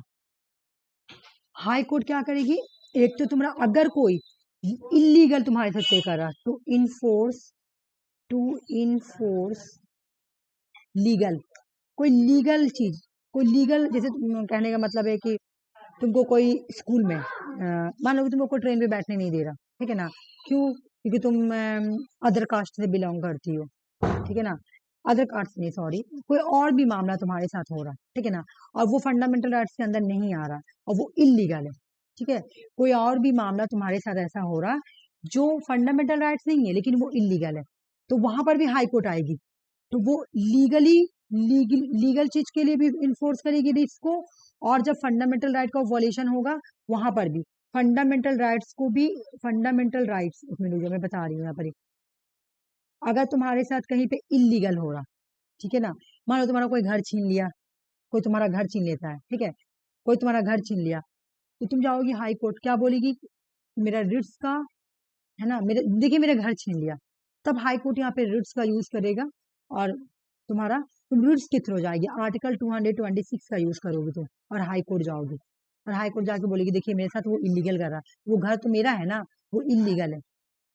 जब कोई लीगल चीज के लिए इन्फोर्स करना है रिट्स, तो सुप्रीम हाई कोर्ट कर सकती है, फंडामेंटल राइट के लिए इन्फोर्स करना है रिट्स, हाई कोर्ट कर सकती है। देखो सुप्रीम कोर्ट सिर्फ कब रिट्स इन्फोर्स करेगी, जब फंडामेंटल राइट होगा, लेकिन जब हाई कोर्ट कब कब रिट्स को इन्फोर्स कर सकती है, कोई लीगल मैटर हो या फंडामेंटल राइट्स हो, दोनों मैटर में, ठीक है, ठीक है ना, समझ में आ रहा, मान लो कि कोई हाँ हाँ ठीक है, तो ये समझ में आ गया ना। जैसे कि तुम्हारा कहने का मतलब है कि अगर कोई तुम्हारा तुम्हारा कोई पर्सन है, ठीक है ना, तो वो क्या, वही मैं वही बात बोल रही कि तुम्हारा कोई घर ले लिया, ठीक है ना, कोई घर ले लिया, या फिर कोई और कोई ऐसा चीज ले लिया, तो तुम जाओगी हाई कोर्ट में बोलोगी, है ना। तो लीगली भी कोई मामला होगा ना जो इलीगल है, जो इलीगल है, तो उसके लिए भी तुम जा सकती हो। कहाँ जा सकती हो? High court. सुप्रीम कोर्ट नहीं है। सुप्रीम कोर्ट कब जाओगी? जब तुम्हारा फंडामेंटल राइट को इन्फोर्स करना होगा। हाँ, तो देखो इसको जो पावर मिला हुआ है ना रिट्स के मामला में, वो है नैरो, और हाईकोर्ट को जो मिला हुआ है ना वो है वाइड। ठीक है, एक हो गया। इसका जो आर्टिकल है 32, इसका जो आर्टिकल है आर्टिकल नंबर, आर्टिकल 226। देखो मैं मुझे याद है, लेकिन मेरा मेरा एकदम ऐसा दिमाग काम नहीं कर रहा ना कि बहुत ज्यादा दिमागी हो जाए। ठीक है, कभी याद किया चीज भी आदमी को मायने नहीं आता। हाँ मेरे मुंह पे मतलब हाँ हो जाता है बहुत ज्यादा दिमाग खराब हो रहा है आजकल मेरा। ठीक है, इसका पीआईएल का फुल फॉर्म बोलो, पीआईएल में पढ़ाई हूँ। मेरा बेटा इतना चिल्ला रहा है ना। यही बात हो जाता है, शादी के बाद प्रॉब्लम हो जाती है। कोई बात नहीं, रहने दो। अगर तुमको कोई प्रॉब्लम नहीं है तो मुझे भी कोई प्रॉब्लम नहीं है। चलो बहुत परेशान करता है। हाँ बच्चा लोग तो करता है, ऐसा बात मैं नहीं बोलूंगी। और बड़ा अच्छा भी लगता है बच्चा लोग बदमाशी करता है तो public interest litigation, public interest litigation, बहुत अच्छा बोली। चलो मैं इसको भी एक बार समझा देती हूँ, ठीक ना। पीआईएल ये किससे जुड़ा हुआ है? पीआईएल जुडिकल एक्टिविज्म से।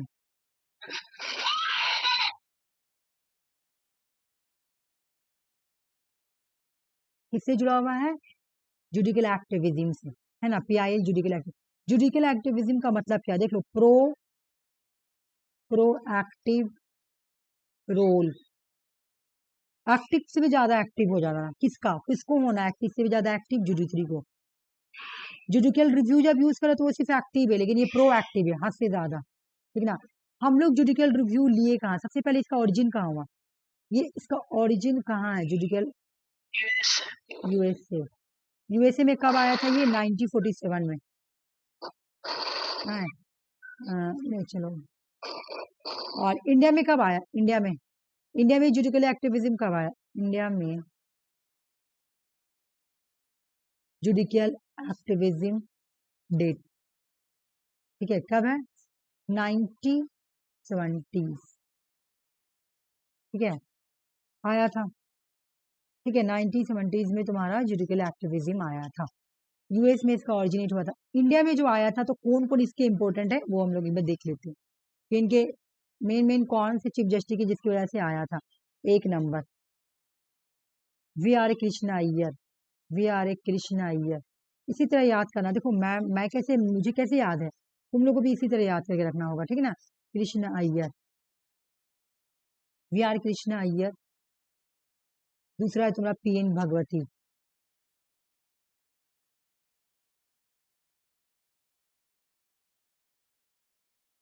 तीसरा है तुम्हारा ओ चिनप्पा रेड्डी, ओ चिनप्पा चिनप्पा रेड्डी। फिर एक और है देसाई। फोर्थ नंबर है डीए देसाई, डीए देसाई, ठीक है। जुडिकल एक्टिविज्म का मतलब क्या है कि प्रोएक्टिव रोल कर देना, प्रोएक्टिव बनना। किसको प्रोएक्टिव बनने के लिए बोल रहा? जुडिशरी को प्रोएक्टिव बनना पड़ेगा। किस लिए भाई? सिटीजन के लिए। कौन से सिटीजन? जो बहुत ही बैकवर्ड है, जो जो जो जा नहीं सकते, जो कोर्ट है ना जा नहीं सकते, है ना, जो कोर्ट जा नहीं सकते, तो उनके लिए, ठीक है ना, उनके लिए हो सकता है, ठीक है। तो इससे कौन कौन जुड़ा हुआ है? तुम्हारा पीआईएल जुड़ा हुआ है ना। पब्लिक ये इस जुडिकल रिव्यू के भी अंदर में आएगी, लेकिन इसमें पीआईएल जुड़ा हुआ है। फोन कॉल कर रहा है। पब्लिक इंटरेस्ट लिटिगेशन, पीआईएल जुड़ा हुआ है ना। यहाँ पे कॉन्स्टिट्यूशन को इंटरप्रेट किया जाता है, ठीक है। यहाँ पे कॉन्स्टिट्यूशन को इंटरप्रिटेशन किया जाता है। अब मैं तुमको एक बात बोलूं, अगर तुमसे पूछे कि जुडिशियल रिव्यू और जुडिशियल एक्टिविज्म में क्या फर्क है? तो जुडिशियल रिव्यू जो भी कोई भी लॉ आता है उसको जुडिशियल रिव्यू करता है कि वो लॉ सही है कि नहीं, और पब्लिक और जुडिशियल एक्टिविज्म में ये क्या बोलेगा। अच्छा चलो मैं बताती हूँ आपको।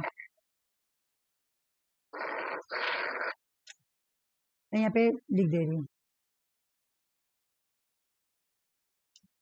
जुडिशियल रिव्यू जो होता है ना,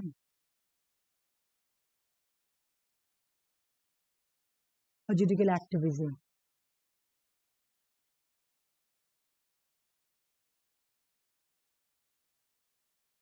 ठीक है, ये क्यों लाया था? Judiciary review validity law, law जो है, कानून जो पास्ड हुआ है वो वैलिड है या नहीं, ये चेक कर। PIL जो है ये किसमें था मैम, मतलब जुडिशियल कौन से एक्टिविज्म, रूल्स में था? जुडिशियल एक्टिविज्म, जुडिशियल एक्टिविज्म में PIL है। हाँ। पीआईएल का मतलब क्या? चलो आ जुडिशियल जाओ, जुडिशियल एक्टिविज्म का तुम डिफिनेशन नहीं पढ़ी, जुडिशियल एक्टिविज्म है क्या? जुडि जुडिशियल एक्टिविज्म मैंने पढ़ा नहीं है और नहीं अच्छा पढ़ा। मैं तुमको पढ़ाई हूँ, लेकिन सुनो, जुडिशियल एक्टिविज्म है क्या, मेरी बात समझो। जुडिशियल एक्टिविज्म है, एक तो जुडिशरी को प्रोएक्टिव होना, एक नंबर, जुडिशरी को क्या होना है? प्रोएक्टिव होना है, ठीक है। जुडिशियल एक्टिविज्म वो में बोला जाता है कि जब जुडिशियल एक्टिविज्म का मतलब ये है कि जब लोग, जब सिटीजन, ठीक है ना, खुद से खुद से अपने राइट लेने के लिए वो नहीं है उतना काबिल, तो उसके बिहाफ में कोई और जाएगा। सुनो, मेरे कहने का मतलब है, ये कोई फॉरेस्ट, ऐसी भी तरह कॉल आ रहा बार बार, पता नहीं किसका, फॉरेस्ट है, फॉरेस्ट में रहते हैं ट्राइबल ग्रुप, कोई कंपनी है, समझना है, कोई कंपनी है, कंपनी ने क्या किया, फॉरेस्ट वाला पार्ट को खेद लिया, ठीक है। तो कंपनी ने बोला कि मैं फॉरेस्ट को काटूंगा, तो ये ट्राइबल ग्रुप कहाँ जाएंगे? कहाँ जाएंगे? और ये लोग तो इलिटरेट पर्सन है, पढ़े लिखे हैं नहीं, जाहिल है बेचारे, है ना। तो अब क्या होगा, इनके बिहाफ में, इनके बिहाफ में कोई एनजीओ, कोई सोशल ग्रुप, कोई इंडिविजुअल जाके पीआईएल करेगा, ठीक है, कोर्ट में जाके पीआईएल करेगा, क्या बोलेगा? Sir public interest litigation, public interest, मैं अपने लिए नहीं आया हूँ, मैं पब्लिक के लिए आया हूँ, उनके इंटरेस्ट के लिए आया हूँ, मैं फॉरेस्ट में जो ट्राइबल ग्रुप रहते हैं ना, उनको राइट दिलाने के लिए आया हूँ, क्योंकि बिकॉज वो उतने एबल नहीं है कि वो अपना प्रोटेक्शन खुद से कर पाए, ठीक है, वो उतने एबल है नहीं कि वो उतने पढ़े लिखे हैं नहीं, वो तो ट्राइबल ग्रुप है, तो वो उतने एबल है नहीं कि वो आके अपने बिहाफ में लड़ाई करें कोर्ट में और अपना राइट को अपने राइट के लिए ये करे, तो उसी को बोला जाता है पीआईएल।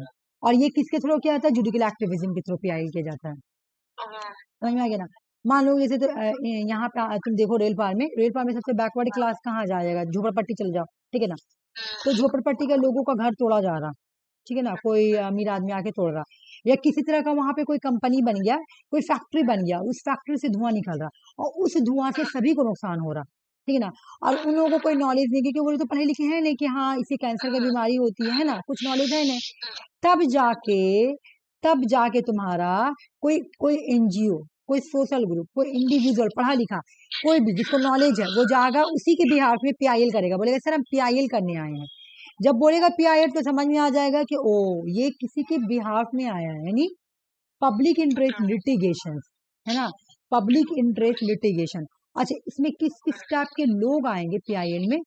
कहने का मतलब है कि पीआईएल जो किया जाता है वो कैसे पर्सन, मतलब कोई भी लेकिन तुम पर्सनल इंटरेस्ट के लिए नहीं कर सकते कि मेरा उस इंसान से दुश्मनी है इस वजह से हम करेंगे, नहीं, तुम पब्लिक इंटरेस्ट के लिए कर रहे हो तब तुम पीआईएल कर सकती हो, ठीक है ना। तो जब तुम सुनी होगी एनआरसी आया था, कितने सारे लोगों ने पिटिशन डाला था, कितने सारे लोगों ने पीआईएल डाला था, तो वही तो होता है कि दूसरे के बिहाफ में जाके पीआईएल करना, ठीक है, ओके, ठीक है, समझ में आ गया, यहाँ पे जाके बोला था, ठीक है। तो पीआईएल यही को बोलाता है कि जब किसी के बिहाफ में कोई जाके केस कर रहा है, बिकॉज कि वो पर्सन इतना एबल नहीं है, वो उसके अंदर वो है ही नहीं, उसको नॉलेज ही नहीं, वो पढ़े लिखे लोग है ही नहीं, तो वो बेचारे कैसे करेंगे? उनके अंदर वो एबिलिटी नहीं है करने का, तो वो कैसे करेंगे? तो उसी को बोला था PIL। और जुडिशरी में, जुडिकल एक्टिविज्म में बोला कि जुडिशरी आर प्रोएक्टिव रोल करो। प्रोएक्टिव रोल का मतलब ये है कि एक तो तुम्हारा यहाँ पे लोग भी PIL करेंगे, और दूसरा कि आपको देखना भी पड़ेगा। The role of the judiciary uphold the right of the citizen and preserving constitution. मतलब अब देखिए, कोई ऐसा कानून, कोई ऐसा लॉ ना बने जिससे सिटीजन को नुकसान हो। पार्लियामेंट ने कोई ऐसा लॉ बना दिया है, ठीक है ना, पार्लियामेंट ने कोई ऐसा लॉ बना दिया है, उस लॉ से लोगों को नुकसान हो रहा है, तो आप उसको रोक लगाएं। आपको खुद भी देखना है और लोग भी देखेंगे, उसी को बोला था जुडिकल एक्टिविज्म। और यहाँ बोला गया कि जुडिकल को प्रोएक्टिव होना पड़ेगा, है ना, प्रोएक्टिव होना पड़ेगा। का मतलब क्या है? प्रोएक्टिव। समझ में आ गया? जुडिकल एक्टिविज्म का मतलब है जुडिशरी प्रोएक्टिव, ठीक है ना, जुडिशरी प्रोएक्टिव। और यहाँ पे किस किस टाइप के लोग आएंगे? ट्राइबल ग्रुप, लेबर, ये लोग ना होते हैं बैकवर्ड, जो ट्राइबल ग्रुप हो गए, जो तुम्हारा लेबर हो गए, ये लोग, ठीक है। अच्छा, ये तो पूरा कंप्लीट हो गया ना। ये बताओ, power of the president to consult the supreme court. Supreme court से कंसल्टेशन कर रहा, कौन सा आर्टिकल? 143। 143 जुडिकल, जुडिशरी, क्या नाम था पूरा बोलो, इसको हम लोग क्या नाम देते हैं? एडविजरी जुडिक्शन, जुडिक्शन एडवाइस देता प्रेसिडेंट को। Appointment of the acting of the chief justice related. अच्छा, एक्टिंग जज, चीफ जस्टिस को कौन अपॉइंट करता है? प्रेसिडेंट, ठीक है, अभी हम ऊपर पढ़ाएं। लेकिन एड हॉक आएगा, एड हॉक, एड हॉक का मतलब टेम्पोररी जज। एड हॉक सुप्रीम कोर्ट के जज को, अगर मुझे एड हॉक जज को अपॉइंट करता है कौन? सुप्रीम कोर्ट का जज, ठीक है ना। लेकिन एक्टिंग जज को अपॉइंट करता है प्रेसिडेंट। ये कौन सा आर्टिकल के अकॉर्डिंग करता है मैं बता दे रही हूँ, आर्टिकल 126, ठीक है। अल्लाह, ये तो मैं बहुत गलत की, ये क्वेश्चन नहीं लाई। अच्छा देखो यहाँ पे लिखा, मैं तो बताया भी। सुप्रीम कोर्ट का जज का रिटायरमेंट एज क्या है? 65। और हाई कोर्ट का? 62। बस हो गया, ठीक है। ये PDF कंप्लीट हो गया, मैं अभी सेंड कर दे रही हूँ। और तुमको अगर कुछ पूछना है तो पूछना, तो आज का क्लास में तो रहेगी, PDF तो कंप्लीट हो गई। बाकी मैं जल्दी, अच्छा, judicial activism, judicial activism, judicial review, revision हो गया, सुप्रीम कोर्ट रिवीजन हो गया, है ना। और कोई ऐसा चीज जो तुमको लग रहा है कि हाँ अभी रिवीजन करा दीजिए? मैम एक बार प्रेसिडेंट का लाइएगा ना, प्रेसिडेंट का, गवर्नर का, ठीक है, मैं ये सब क्वेश्चंस का। के थ्रू लेकर आती हूँ, ठीक है ना, प्रेसिडेंट, गवर्नर। गवर्नर, हाँ थोड़ा सा इसमें भी हो रहा है, बता सकता, उसमें शायद हम उस दिन अवेलेबल थे कि मतलब एब्सेंट थे, याद नहीं है। काउंसिल मिनिस्टर में, काउंसिल ऑफ मिनिस्टर, अच्छे, लोकसभा राज्यसभा, ठीक है, मैं कल वही करा देती हूँ। कल मैं प्रेसिडेंट, काउंसिल, अरे राज्यसभा जो करवा, अच्छा स्टेट लेजिस्लेचर वाला बोल रही ना तुम, अच्छा ठीक है, हाँ स्टेट लेजिस्लेचर, ठीक है। स्टेट लेजिस्लेचर नहीं है मैम, एक आप अलग से नहीं पढ़ाई है। नहीं, काउंसिल मिनिस्टर्स जो किसमें एक मतलब MLA है, फिर हाँ MPs पता है, है, कौन स्टेट लेजिस्लेचर को दो पार्ट में बांटा गया है, काउंसिल और तुम्हारा लेजिस्लेचर, हाँ, और स्टेट लेजिस्लेचर असेंबली, ये ना। हाँ ठीक है, मैं करा दूंगी, ठीक, कल आती हूँ लेकर ये, ठीक है। चलो, तो आज का क्लास यहीं तक एंड कर रहे हैं, ठीक है ना। Okay, thank you. Welcome, Allah Hafiz. Allah Hafiz.